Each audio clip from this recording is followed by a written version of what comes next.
Seorang DPO yang dicari-cari pihak kepolisian setelah 2 kali kabur dari sel tahanan berhasil diringkus kembali. Tersangka Ikomang Gede Arya Sandi alias Paluk ditangkap di wilayah Kediri, Tabanan beserta barang bukti berupa 7 unit sepeda motor dan 2 pistol airsoft gun. Karena mencoba melawan petugas, 1 timah panas bersarang pada kakinya.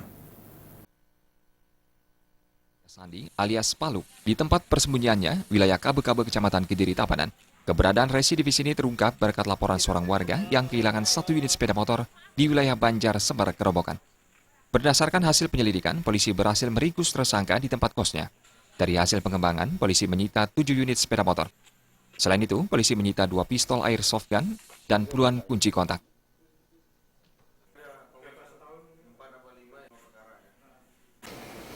Paluk ditangkap di kosannya di daerah Kaba-Kaba, Kediri, Tabanan dengan barang bukti 1 buah motor Scoopy, Honda Scoopy dengan menggunakan kunci asli yang terparkir di Alfamart.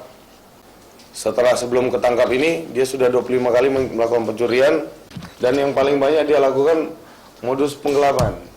Namun kalau dari Polres Badung, saya sudah menyampaikan kepada penyidik, ini berkasnya kita kredit.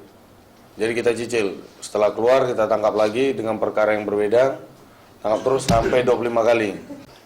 Ini airsoft gun yang ia gunakan yang kemungkinan untuk menakut-nakuti orang. Tersangka mengaku setelah kabur dari sel tahanan Polsek Kuta Utara, tersangka pergi ke Jember. Tersangka lalu kembali lagi ke Bali, serta melakukan 25 aksi penggelapan dan pencurian sepeda motor. Aksinya sebagian besar dilakukan dengan menggunakan kunci asli dan mengibuli penjual motor. Tersangka pura-pura mencoba motor yang dijual untuk kemudian dibawa kabur. Sebelumnya, tersangka juga tersangkut kasus narkoba di Gianyar dan baru menjalani hukuman 1 tahun dari 6 tahun 3 bulan di Lapas Gianyar. Di Polsek Kuta Utara, tersangka terjerat kasus pencurian dan baru 19 hari berada di dalam sel tahanan. Tersangka kabur dengan membobol plafon. Polisi akan memilah-milah kasus tersangka baik dari Polres Badung, Polres Gianyar maupun Polsek Kuta Utara. Raiswantara dan Indra Wijaya, Bali TV.